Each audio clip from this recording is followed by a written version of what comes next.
1995 called, and they need their card art back. Welcome to the Top 42.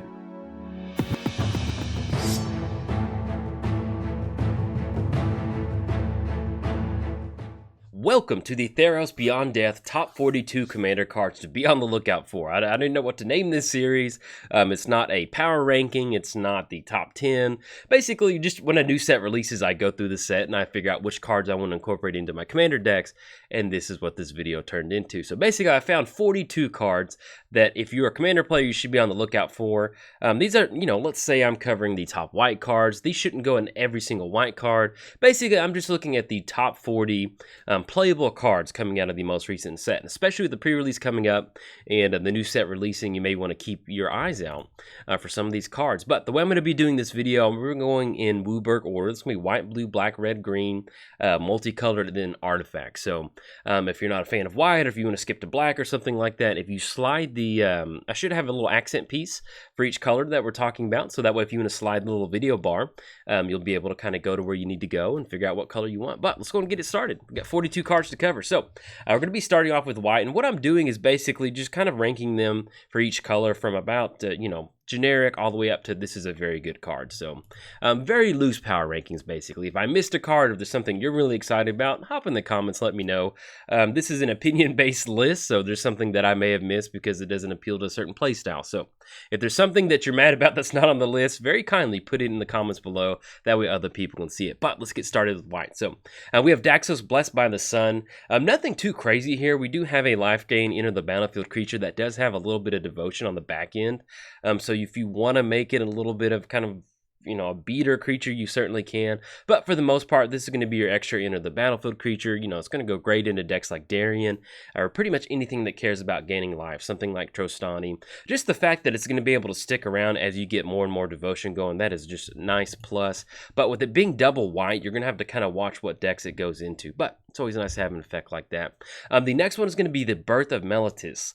And so this is going to be a really nice option for mono white and commander. You're going to be able to have it come down for 2 mana, search your library for a plains card. Then you're going to get an artifact wall, then you get to gain 2 life. Even if you just had 2 mana, search your library for a land card, that is just worth it alone right there. It is nice that a artifact creature tags along on the second saga part. I mean, if you're putting this in Arcades, actually does work out pretty well, and that life gain is just a 2 life is 2 life. So, but for the most part, being able to search for a basic land for just 2 mana, especially in a mono white build, that's going to be some really good action for you to at least kind of make sure you're making your land drops. The next one's going to be Eidolon of Obstruction. First strike, loyalty abilities of planeswalkers your opponents control cost 1 more to activate.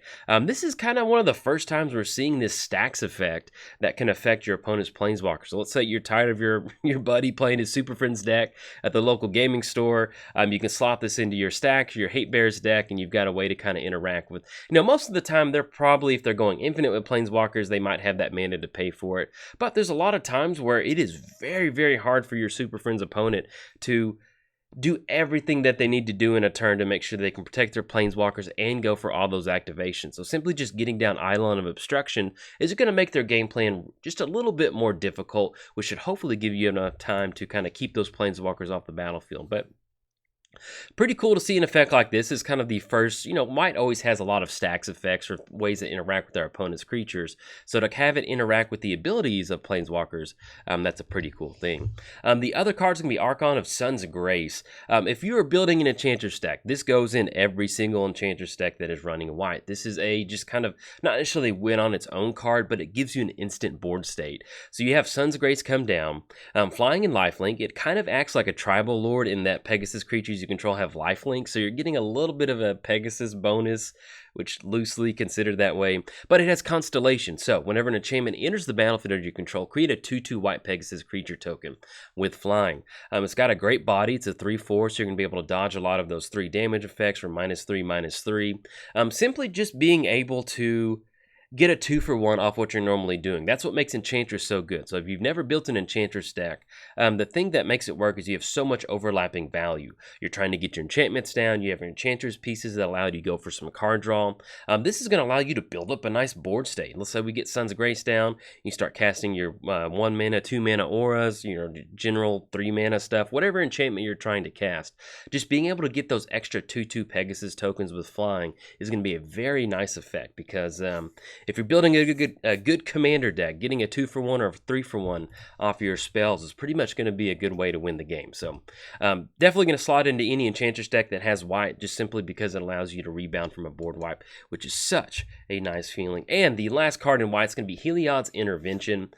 This is basically going to replace kind of your Returns to Dust. I mean, it's going to be 4 mana, and it's going to do the exact same thing that Return to Dust does. The only downside is it is Exile effect on Return to Dust. This is a destroy, but having that modal effect of being able to target multiple things on the board is such a good thing. And just having that life gain. There's a lot of times where if you have a Return to Dust, you draw it late game, let's say your back's against the ropes, it's not going to do you that good. The fact that you can have some life gain in Heliod's Intervention, that is a very nice modal effect, especially on a card like that. So especially if you're running any sort of blue-white control based decks, this is going to be a really good option for you to get some nice incremental life gain, just to kind of buy you an extra turn. Or if you just simply just want to wipe the entire board out of artifacts and keep your artifacts on the battlefield good to go. But this is going to keep you open no matter what sort of game plan that you want to go for. So now moving on to white, we've got Shoal Kraken.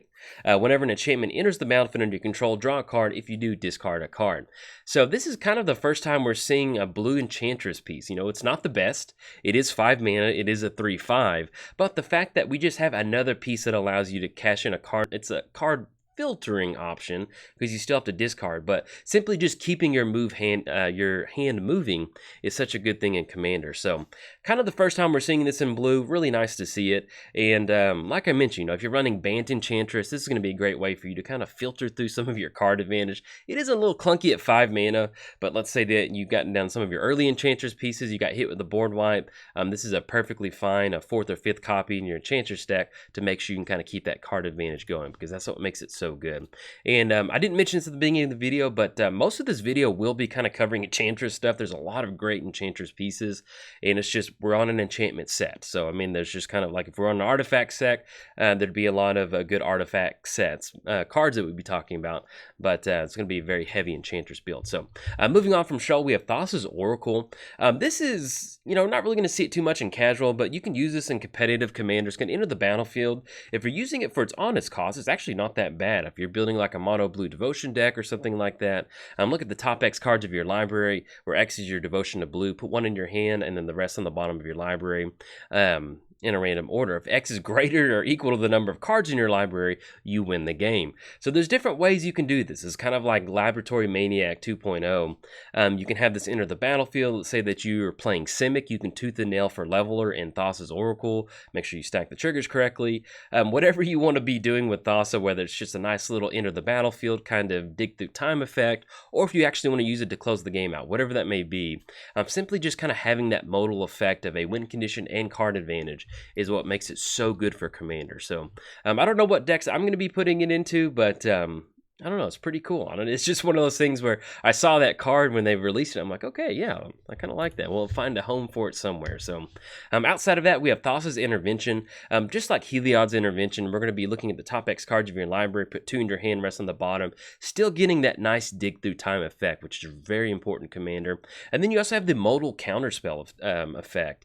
Counter target spell unless they pay twice X.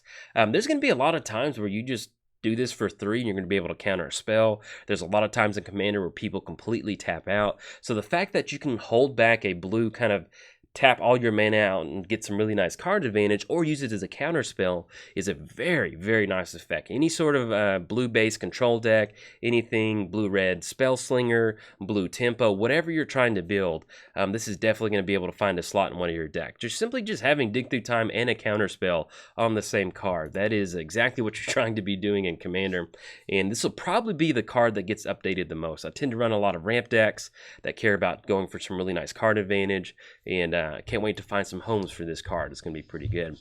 The other cards can be Nadir Kraken. Whenever you draw a card, you may pay 1. If you do, put a +1 counter on, which is nice. It'll be a nice effect to run by itself. Then create a 1/1 blue tentacle creature token. If you're running a Izzet Spellslinger deck, if you're running a Kaikar Spellslinger, whatever that may be, this is kind of going to be like your Young Pyromancer Monastery Mentor a little bit. You still have to pay that 1 to draw a card. You're going to be able to pump the creature up, make it a 2/4, 3/5, whatever that may be. And then you get those tokens. So it's not necessarily free. You're not getting that free 2-for-1, but the fact that you do have that option to pay that 1 mana to get an extra token down, this is going to go great in a lot of your Spellslinger decks. So not the best card out there, but having that nice effect of being able to pump the Kraken up and get some extra tokens to tag along, that's pretty much what you want to be doing in Commander. Also, Whirlwind Denial. For each spell and ability your opponents control, counter it unless they pay 4. So let's say that you're getting a good stack going. Let's say you're playing a Marin player who has a lot of triggers on the stack. You can wait until they get those triggers or activated abilities on the stack, then go for Whirlwind Denial, and it's kind of like a Flusterstorm in a way. They're going to have to pay 4 for each trigger, or basically it gets countered. So this is a great way to kind of make sure that you're running a counter spell and running something that interacts with activated and triggered abilities from your opponent's creatures. If you're playing blue and you don't really have any sort of way to interact with triggers, you should definitely run a card like this, because there's a lot of times in Commander where people are doing certain things that you can stop it if you can interact on the triggered ability level, and this is a great way to make sure that you can kind of do both. So there are cards like Trickbind and Squelch, I think, and then Stifle. Those interact, but they also, they're very specific in what they can do. So this is a great option, especially if you're playing a multiplayer table that has a lot of, they tend to get a lot of good stacks going. You can wait until the 2 control players are duking it out, then just kind of toss this out there real quick. It's very versatile in what you want to use it for, and it kind of keeps you open as far as whatever game plan is if you're trying to kind of control the game out. And last for the mono blue is going to be Thassa, Deep Dwelling. Panharmonicon is a wonderful card in Commander. If you don't have it, it's going to allow you, it's going to be Conjurer's Closet. That's going to allow you to bounce creatures at the end of your turn, getting those free enter the battlefield effects. Panharmonicon goes great with this card. That's what I'm thinking. But basically, yeah, running Conjurer's Closet, that's going to give you those free enter the battlefield effects at the end of the turn. And Thassa is going to do that too, and that's such a good effect. You have 3/4, it has a smaller body. The only downside is it is blue. Something like Gonti, this would go great in Gonti, but obviously Gonti's mono black, so you're going to be limited in what you can put it in. But thankfully the color requirement's not that bad. It's just blue and 3 colorless mana. So especially something like Unesh Value Train, where you have Conjurer's Closet and Thassa, you're going to be bouncing a bunch of creatures, getting a lot of good value going. Very good. So you're probably going to see this going into a lot of, especially your Bant decks, your Simic decks. Whatever you're building that cares about enter the battlefield effects with blue in it, this will go in it, and you're going to have a really nice effect that you can work towards. 6/5 Devotion, Indestructible. Then late game, you have that 4 mana activated ability, tap another target creature. So let's say you need to go in for an alpha swing, you've got a lot of mana, simply use that ability to tap it down.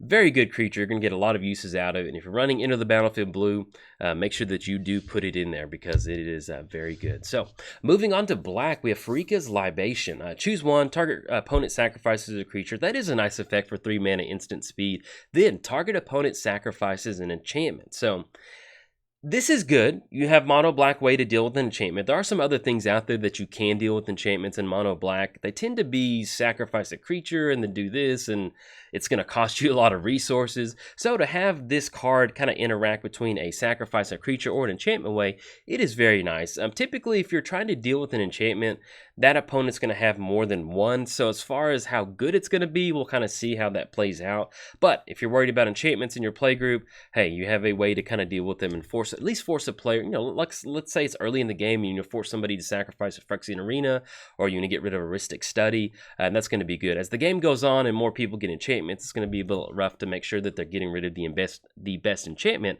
but it's still nice to have that ability. So probably going to test it out in Gonti just to see how that's going to go. And now we have Erebos' Intervention. Having a -X effect is very nice in Commander because it allows you to deal with indestructible from your opponent's creature. So that's going to be just by itself, it's a modal ability. You can tap out, target creature gets -X, then you get to gain that life. The other effect is exile X cards from target graveyard. So You can pay twice X, so let's say X is going to be 4. You're going to be able to exile 8 cards out of people's graveyards. This is a very low investment card, and it's going to go into pretty much every single mono black deck that you're building, or let's say that you're playing something like Esper. The fact that you have a removal spell, life gain, and graveyard hate all in the same card for 1, that is a very good card. Probably going to see it in a lot of decks, and it is nice to have. So, next one's going to be Eat to Extinction. Exile target creature or planeswalker. Look at the top card of your library. You may put that card into your graveyard. This is basically kind of like Vraska's Contempt. You do have a little bit of an easier but a converted mana cost. You've got 3 colorless and 1 black. As you're playing Commander, there's more and more planeswalkers that are going to be entering in to your local playgroups. You know, there's more planeswalkers that are being pushed, so you need to have some sort of way to deal with planeswalkers. And so having Eat to Extinction, that's just a good option. The fact that you can look at the top card of your library, put it in your graveyard if you want to, it's an incremental value. It's like getting a free sample. Hey, it's better than no free sample. So you might want to run Vraska's Contempt over this one, simply just because you gain a little bit of life gain, and sometimes that does matter. But with Eat to Extinction, at least we have a second copy of being able to kind of be open on exiling a creature or a planeswalker, because you want to have some sort of way to deal with planeswalkers in your build, because if you don't, you're going to be in for a very bad time as planeswalkers take over the game. So next card is going to be Woe Strider. Whenever it enters the battlefield, we get a 0/1 goat token, which is nice because I love goat tokens and they're pretty cool. The main thing is that we have a Viscera Seer effect. Sacrifice another creature, scry 1. So if you're building an aristocrats deck, I like aristocrats, you want to sacrifice a lot of creatures, and you want to be able to kind of find that living death or find a specific card that you're looking for. So, with Woe Strider, you're going to get that extra creature that enters the battlefield. You always it's nice to have a 2-for-1 when you're going for aristocrats, having 2 bodies off of 1 creature. The fact that you can really kind of get some nice card advantage with that scry. Then you have the escape ability to bring it back out and then get 1 more goat token. And it is nice that you get an escape with 2 extra counters, but the main thing to take away from Woe Strider is gives you a body to sacrifice, and at the same time, you can start scrying, because Viscera Seer, to my knowledge, is the only thing that can sacrifice creatures to scry. So to have that extra scry effect, that is going to be very good. Moving on, kind of theme with the aristocrats, we have Nightmare Shepherd. So this is a unique way on aristocrats. Typically with aristocrats, you want to sacrifice your creatures, send them to the graveyard, then bring them back, or at least create some sort of loop like that. And with Nightmare Shepherd, whenever another non-token creature you control dies, exile it. Create a copy that's a token of it, except it's 1/1 and a nightmare in addition to that. So this is going to be one of those cards that if you're running it in Aristocrats, you're going to have to exile that creature card so you can't bring it back. But this basically just acts as a active living death on the battlefield. If you're going to try to close the game out, if you've got enough of a big board state to where you can sacrifice, get a lot of Blood Artist triggers, this is going to allow you to, instead of sending those creatures back to the graveyard, basically just kind of turn your creatures into 2 extra triggers, 2 extra death triggers, because you're going to sacrifice it. It's going to get exiled and then come back as a 1/1. Then you can sacrifice it again to get any sort of extra death trigger. So just being able to turn your creatures into 2-for-1s is exactly what you're trying to do with aristocrats, and this is going to do that. Now you do need to close the game out if you're going for Nightmare Shepherd, because let's say that you sacrifice all your creatures, you get a bunch of 1/1s, then your opponent just kind of goes for a board wipe, you have no graveyard to reanimate, and you have nothing else to do. So you do want to be a little bit cautious when you're trying to go for Nightmare Shepherd, but simply just having that option of getting it down on the battlefield to kind of help that aristocrat math, very good card, and it's definitely going into the Church of Athreos. I mean, it's a Nightmare Shepherd demon. Cares about killing creatures, or sacrificing creatures, I should say, which is a very nice feeling. So, moving on to the next removal spell, we have Drag to the Underworld. This is basically kind of going to be like a Doomblade replacement, depending on what sort of deck you're going for. It's going to cost X less to cast, where X is your devotion to black. So, most of the time, you're just looking at 2 colorless mana to destroy a creature.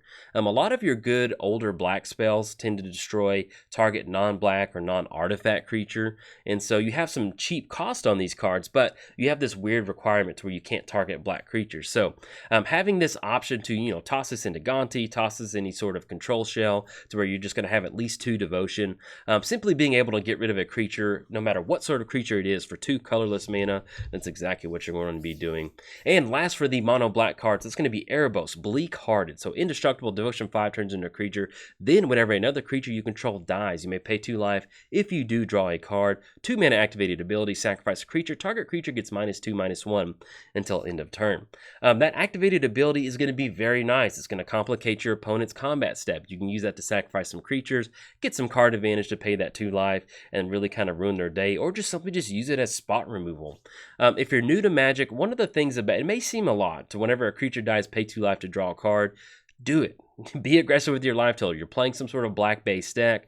You need to treat your life total as a resource, and Erebos is exactly that. It's going to teach you how to do that. So just simply having board wipe insurance too, that is such a good thing to have in Commander. Let's say you have your creatures out. You're not even playing aristocrats. You just have a lot of nice Golgari value creatures out here. You have Erebos down there. Your opponent goes for a board wipe. That's going to allow you to, all of your creatures get destroyed. But if you're going to pay 10 life to draw 5 cards to get back onto the game quicker than your opponent can, do it. That's really going to allow you to kind of set yourself apart and go a little bit quicker than your opponent.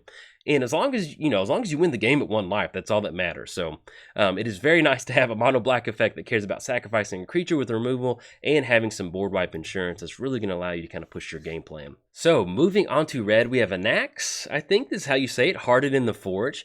Nothing really to kind of write home about, except, like I mentioned, it has that board wipe protection. Whenever an NYX or another non-token creature you control dies, create a 1/1 red Satyr creature token. So not the best red card out there, but the fact that you can incorporate some sort of board wipe protection, what makes Heroic Intervention so good is that it's going to clear the entire board out and protect your board state. And NYX is going to allow you to do that in a red way where you get tokens. It's not that good, but slotting it into a deck that allows you to kind of have some sort of board state is going to be very important. So it's not going to make every single deck, but it's nice having that option. We also have some really good card advantage with Ox. Enters the battlefield, discard your hand, then draw 3 cards. There's a lot of times to where, if you're playing a mono red deck, if you're playing a Grixis deck, aggressive Grixis, there's a lot of times by the time you're going to be going for Ox, you've depleted your hand. You've made your land drops, you've gotten your mana rocks down, whatever that may be. So simply just discarding your hand, you may have no cards in hand, and it just reads as enter the battlefield, draw 3 cards, which is going to be nice. And then if you're worried about discarding your hand, you're playing mono red or you're playing some sort of version of red, hey, just kind of filter those cards in and out of your hand. And the fact that it does have a pretty good escape cost, let's say that you do have a lot of extra hands, extra cards in your hand, you can have this enter the battlefield, and that's going to reduce your kind of delve away your escape cost at the same time while giving you card advantage. So very good mono red. Not going to make every single red deck, but in red deck that cares about having just random card advantage or just getting as many cards in your hand as quickly as possible, this is definitely going to be able to find a home for it. Tectonic Giant. This is just, not going to... I don't know how to describe this card. It's one of those things where it's just a very, very good value card. You're always happy to see it in your opening hand. We have Tectonic Giant. Whenever it becomes a target of a spell, or target of a spell an opponent controls, deals 3 damage to each opponent, or exile the top 2 cards of your library. Choose one of them until your next turn you can play that card. So for 4 mana, you kind of get this way to deal damage to your opponent and at the same time generating some sort of card advantage. Now you do have to have your opponent target Tectonic Giant. So we may not see, if you're looking for a good beater creature to include in a red deck, hey, this is it. It's just a very good value creature, whatever that may be. Keep it on your radar. That's the best way to kind of lead this card. It's not going to win you games, but it's going to give you some really good value, and that's pretty much what matters in Commander. Now, moving on to the next one. It's going to be Porphyros, Bronze Blooded. Love this card. We officially have a sneak attack commander for Commander. Indestructible Devotion 5 is a creature. Other creatures you control have haste. That is a very good thing to have. Then for a 3-mana activated ability, put a red creature card or an artifact creature from your hand onto the battlefield, and then sacrifice at the beginning of the next end step. So this is very good. This is going to be a way for you to give your creatures haste. You can drop in stuff at the end of your opponent's turn. That way you still have it for your turn. You can get some very cheap enter the battlefield effects. The fact that it's indestructible too is going to be really hard to deal with. This is pretty much everything. If you're not really a fan of mono red and you would build a fun mono red deck, start here. I don't really enjoy aggressive red decks or damage decks, but when I see something that's kind of a mechanically cool red deck, this is exactly it. I can't wait to build it. It's actually probably the commander I'm the most excited about, just simply because that 3-mana activated ability, and it's instant speed, so you can do it during your opponent's turn, your upkeep, wherever you need to do it. It's going to be a very, very hard effect for your opponent to deal with. It doesn't use it's going to use the stack, but it's just basically going to make your opponent's game plan just kind of have to walk around on eggshells, because you can just drop in a creature at any time. You can drop in something really nasty. You can drop in a combo piece, a value piece, whatever that may be. It's going to be a very nice thing to have. So can't wait to play with it. I've got Leveler in my build, which I can't wait to get a Leveler win. That's going to be really cool. Next card's going to be Underworld Breach. This is going to be wonderful. Each non-land card in your graveyard has Escape, +3, exile 3 other cards. That's a pretty good effect. So your Jeskai decks, your Grixis decks, Kess, things like that, simply just get this down, and that's going to allow you to kind of redo your graveyard. Now you do have to, at the beginning of your in-step, sacrifice it, but if you're getting this down, you have a fully stocked graveyard, you're probably going to be trying to go off that turn, so sacrificing at the in-step is not going to be that bad. But you can, even if you're not using it to kind of combo off or win the game right then and there, or storm off, simply just being able to kind of go for a graveyard flashback to bring out some value creatures, that's going to be a good option to have. So probably going to see a lot of play across a lot of different archetypes, and that's what makes this card so good. And the last red card is going to be Storm's Wrath. We have a 4-mana red Wrath, very nice. We had Hour of Devastation, which is 5 damage to each creature and each planeswalker. Now we have a 4-mana, 4 damage to each creature and each planeswalker. This is a very nice way. Like I mentioned earlier in the video, there's a lot more planeswalkers entering kind of the commander field. So having Storm's Wrath is a great way to make sure you can go for a quick board wipe and target also planeswalkers your opponents have. So let's say we're building Theros. We want to make sure that you can clean up a lot of those mana dorks, because typically if you're building like a big red deck, one of the things that makes this card so good is that you're not going to have those mana dorks. You're not going to have those utility creatures. So you can go for Storm's Wrath to kind of clear the early game creatures out, then use your bigger creatures to kind of close the game out. But for 4 mana, 4 damage, creatures and planeswalkers, if you're not going to pick up any cards from mono red, pick this one up, because you're going to see it in a lot of decks. It's really going to help you out. So moving on to mono green, we have a Rasta of the Endless Web. Nothing too crazy about this other than it's just whenever an opponent casts an instant or sorcery spell, you're going to get a 1/2 green spider creature token with reach. So if you want to build this as a metagame call, let's say you have a lot of Spellslinger decks, this is a great way to get a lot of extra spider tokens. You can amplify those tokens with Parallel Lives and Doubling Season, whatever that may be.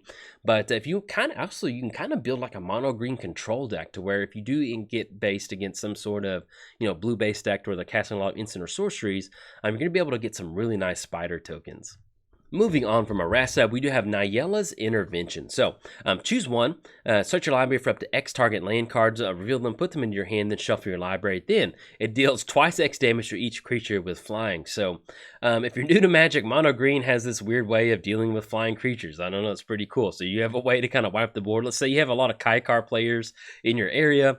You can use this intervention as a way to kind of wipe all of their spirit tokens. The main thing that you're going to be using this for is in your land-based decks. Stuff like Lord Windgrace. If you actually have a Golos deck that cares about lands or lands matters, search your library for up to X land cards and reveal them. Simply being able to have like a 4-mana, grab 2 lands, that is a very nice effect. And then late game, I have a Maze's End deck. This is going to allow you to kind of grab all the missing gate cards, whatever that may be. Simply being able to tutor for specific lands in Commander is a very nice effect. It just happens to be gravy that you can deal with flying creatures. So run this in your mono green decks, and that way if you do run into some sort of flying deck, you can just kind of clean the board up and have a really nice smile on your face. So the next card is going to be Nessie Wonder.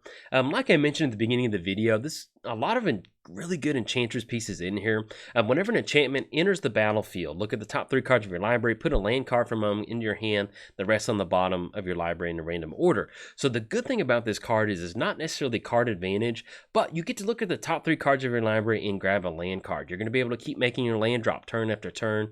So let's say that we have Wanderer down, we have an Enchantress piece, we cast 1 enchantment, we're going to get that brainstorm effect of grabbing a land, putting the rest on the bottom. Then we have a card draw advantage too. So there's a lot of good ways that you can basically just generate this value machine, and this Wonder is definitely going to do that. So if you have any Enchantress deck that's running green, which is pretty much all of them out there, this is going to be the new auto include, because that is just such a nice way to make sure that you're making your land drops and you can keep casting those enchantments. Basically, it's just kind of like the snowball effect with Enchantress. You get enough Enchantress pieces down, you get enough value going, it's just so hard for your opponent to stop that machine, and that's really going to help you kind of push that game plan. Next, we have some kind of like a green cantrip. We have Relentless Pursuit. Reveal the top 4 cards of your library, put a creature or a land from it into your hand, rest on the bottom of your graveyard. Nothing to write home about, nothing too crazy, just a 3 mana card advantage spell. Pretty nice, the fact that you can get a creature and a land spell. So this is going to go into a lot of your mid-range deck, this is going to go a lot of your elf decks, whatever that may be. The fact that for 3 mana, top 4 creature and or land, very good. You're going to see this run in a lot of commander decks. Moving on to the next one, we have Champion Enchantress. Most of your Enchantress pieces that care about card draw are like 0-1, 0-2, 0-3s. They're not meant to attack. They're meant to just sit there and draw card advantage, and you have to protect them. With Champion, whenever a Champion enters the battlefield under your control, put a +1 counter. That's pretty nice, because a lot of your Enchantress pieces care about Voltron. And then it just has this last little part of the sentence, and draw a card. I mean... Like, okay, like, all right, so that's going to be such a good thing for Enchantress. You're going to get that +1 counter. As soon as it comes down, you cast your first enchantment. It's going to make it a 2/4, which is very important for protecting your creature, making sure it can survive a lot of, board wipes or -X effects or direct damage effects. Then the fact that you're going to be able to cash in that card advantage, it does put you in a weird position to where you, most of the time, you're not wanting to attack with your Enchantress piece because you want to get that card advantage. But the fact that you can have this extra Voltron piece and an extra card advantage piece all in the same card, that is very nice. It's nice to have an Enchantress piece with a chainsaw instead of like a butter knife. That is very good. So like I mentioned, any Enchantress deck, this is automatically included in there. This is going to be in addition to Arid, Ace, Mesa Enchantress, and all the other ones out there. Very good. And last but not least, we have NYX Bloom Ancient. I know this is one of those, no, not last, this is the second to last. NYX Bloom Ancient, it is expensive. We have 7 mana, but if you tap a permanent for mana, it produces 3 times as much mana. Let's say that you have a Simic deck, you've gotten to the late game, you just drop in NYX Bloom Ancient, then you go for something like forcing your opponent to draw a ton of cards. I've seen people do math on certain scenarios to where there's just not even numbers that can articulate how much mana you can generate with this Ancient card. It is 7 mana, a little expensive, but once you get it down, if you have a lot more open mana, it's pretty much going to win you the game because you can do whatever you need to do. So you're gonna have so much mana available to you that it's just absolutely insane. Now, moving on to the last mono green, that's going to be Dryad. So, this is a very good thing. It's an enchantment creature, which does allow you to kind of get a little bit of extra value in your enchantment decks. But at the same time, play an additional land, and then lands you control are every basic land type in addition to their types. If you're not going to grab any green cards from the new set, grab this card. Having a 3 mana card that interacts with land drops or giving all of your lands kind of mana fixing is such a good thing to have in Commander. It's pretty much going to go in every mid-range deck. Anything that you're trying to do in green and making sure that you have good card filtering or at least mana filtering is going to be very good. Let's say that you're running a Valakut deck. The fact that this is going to turn all of your lands into every single basic type, it's going to turn them into mountains. So let's say that you are building some sort of Gruul deck or some sort of Teamer deck. You can get this down, go for Valakut, and all your lands are mountains. So you can start to go for those Valakut triggers, or if you're going to go for Scape Shift, whatever that may be, it's going to help you push that game plan. But having an option of playing an extra land and making sure that your mana fixed for whatever you need to do, very good. That's what makes it such a good card. So, and plus it's a 2/4. It's going to allow you to dodge a lot of things and protect your creatures too, which is pretty important. And moving on to the multicolored and artifacts, we have Allure of the Unknown. This is going to be more of a multiplayer card, kind of a political card. Pretty cool. Reveal the top 6 cards of your library. An opponent exiles an online card from them.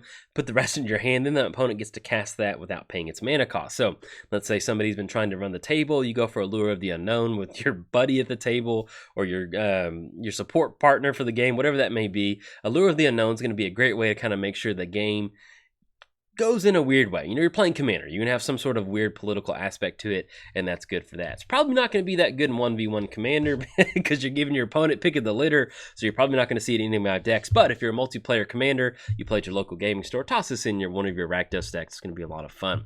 Moving on to the next one, we have Acolyte of Affliction.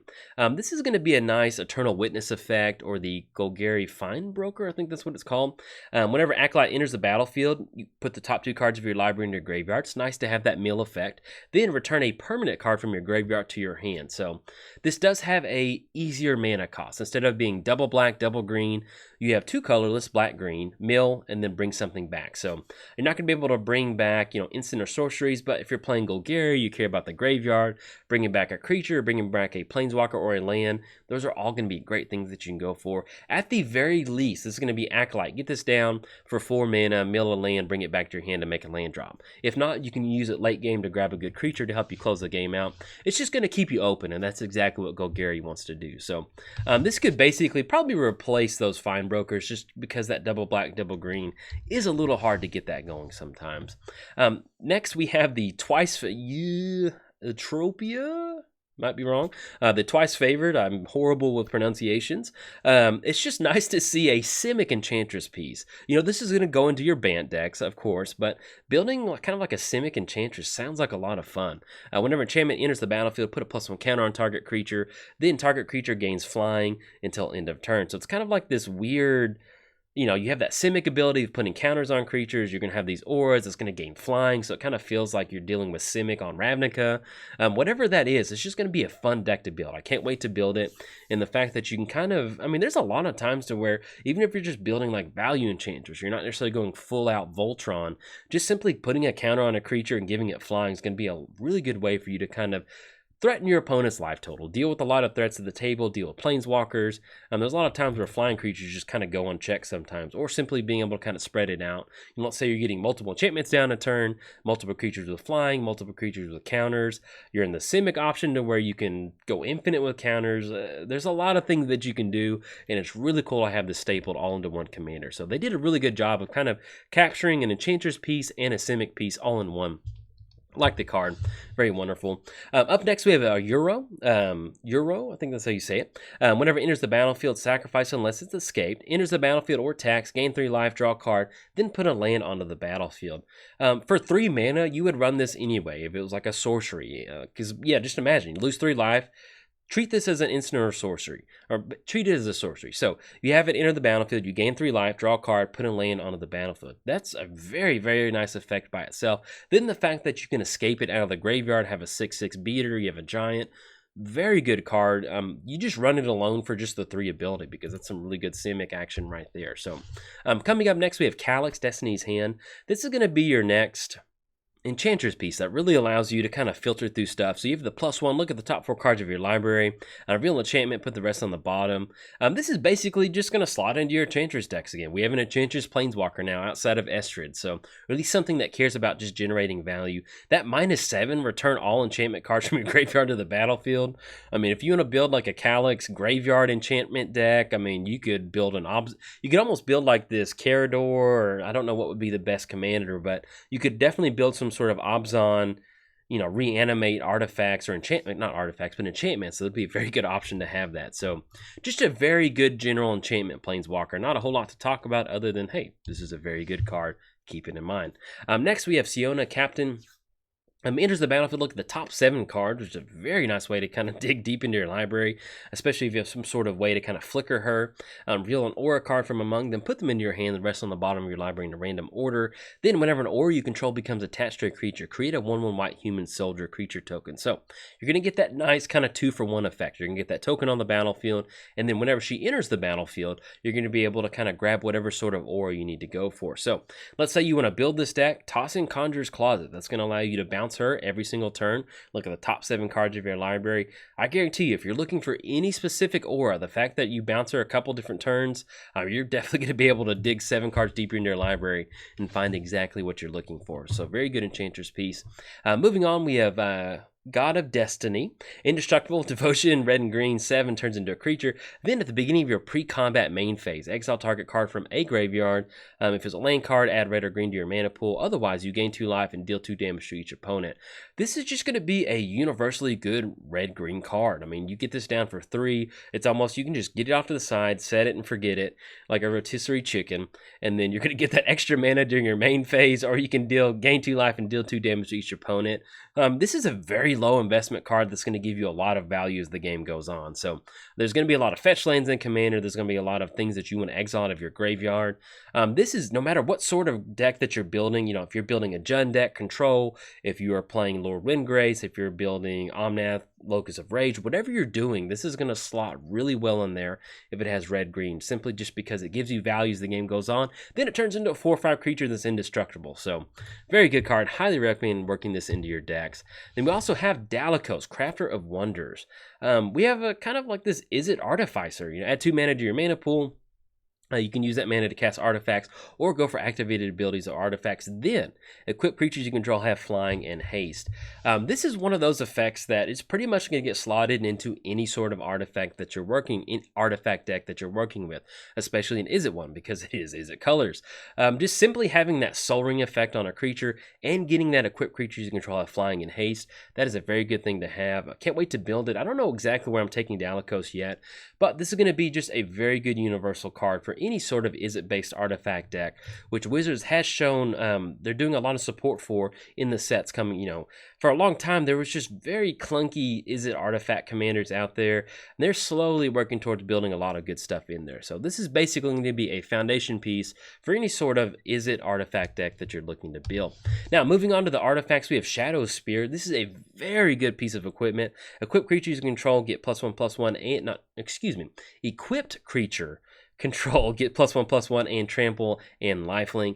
Then for a 2 mana activated ability, this is such a good effect. You can get it down for 1 as a low equip cost, and then it just has this nice little cherry on top. Permanent your opponents control, lose hexproof and indestructible until end of turn. So you would be running this card anyways if it was just a 1 mana trample lifelink and 2 mana equip, because it's such a cheap cost. Then you have that 1 mana activated ability.